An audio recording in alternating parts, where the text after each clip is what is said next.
Hey, what's up, everybody? It's Tony from Street Church. Welcome to the Inside Job Podcast today. Hey, this is our fourth and final week of a series that we have called Are You Willing? So being that it's the fourth week, the last week, it's the most important week, right? It's the pinnacle. It's the climax. It's the creme de la creme. It's the most important week. So we're going to get right to it. Week 4 is called The Church, an activation zone for willingness. The church, an activation zone for willingness. When I was younger, I used to play basketball. I know it might not look like I ever shot a basketball, and if you saw me shoot a basketball now, it certainly would seem like I never shot a basketball. But actually, I used to be a pretty good basketball player. I used to go into my garage, and there's nothing worse than wanting to go outside and shoot a few hoops, going into your garage or in your backyard and finding a flat basketball. The only thing worse is if you have no needle and you have no pump to pump it up, right? But I think in large part, right, that's what the everydayness of life does to all of us. It sucks the willingness right out of us to be the sources of light that we were created to be from our mother's womb, right? It just drains us of a willingness to care for people and to love people who are not being loved, who are not being cared for. If I leave my car battery outside in the heat for too long, the heat's going to drain the power out of it, right? It's going to be dead.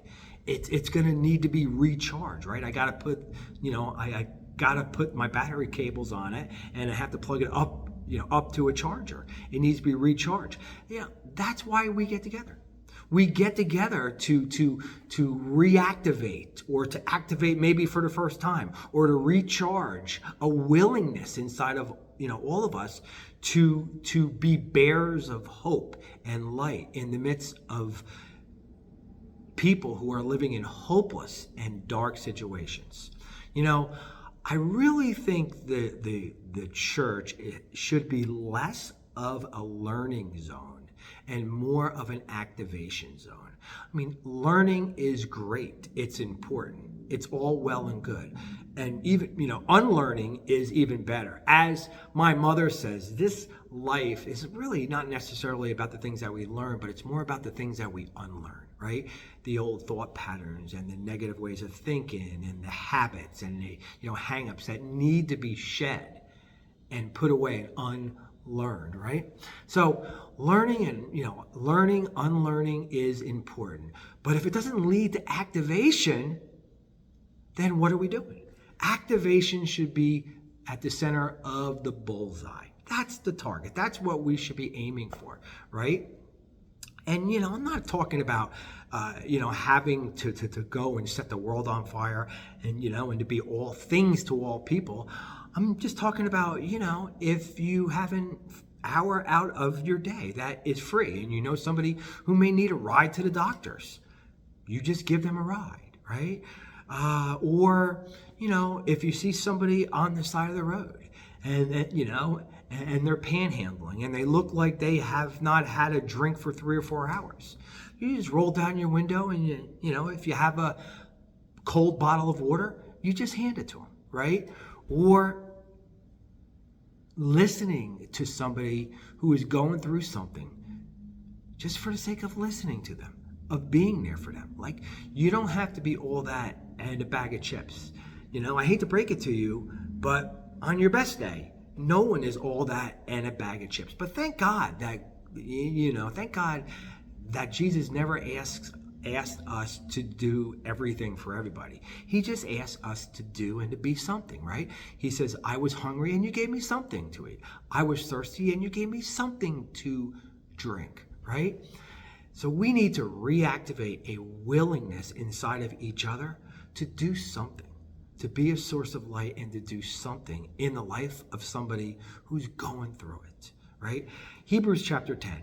It's not going to be a news flash here for anybody. Everybody who is, who's probably listening to me has probably heard this, but let me just read it, okay? Hebrews 10 beginning in verse number 24, says this. Says, and let us consider how we may spur one another on towards love and good deeds, not giving up meeting together as some are in the habit of doing, but encouraging one another all the more as you see the day approaching, right? I mean, spurring each other on, encouraging each other. So in essence, reinflating or recharging one another with a willingness to be the agents of change that you were created to be from your mother's womb, right? That's what it's all about. I mean, what is the goal here? What is the means and what is the goal?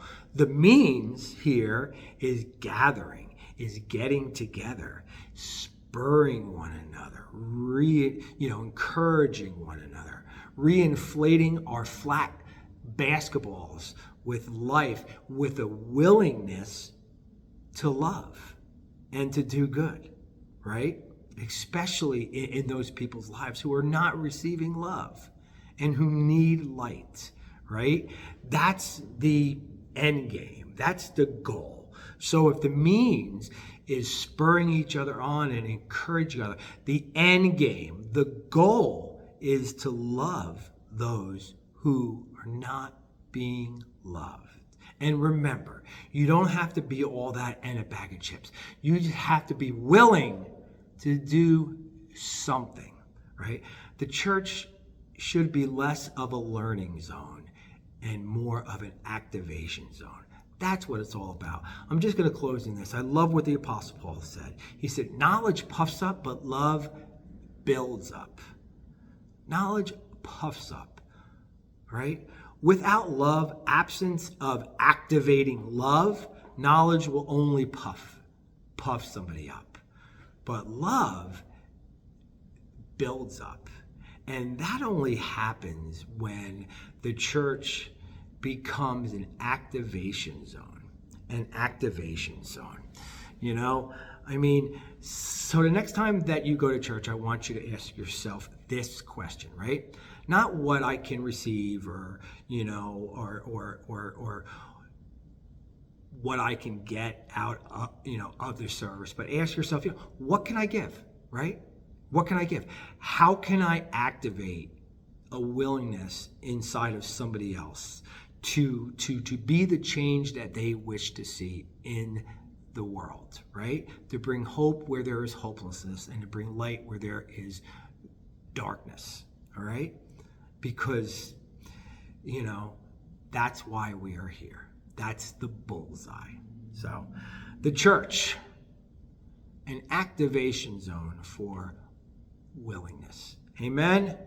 Hey, hope that you enjoyed this particular series. Hope it was a blessing to you. We have a new 3-week series that we have drawn out, and it's going to be awesome. So until then, I can't wait to see you guys. Be blessed.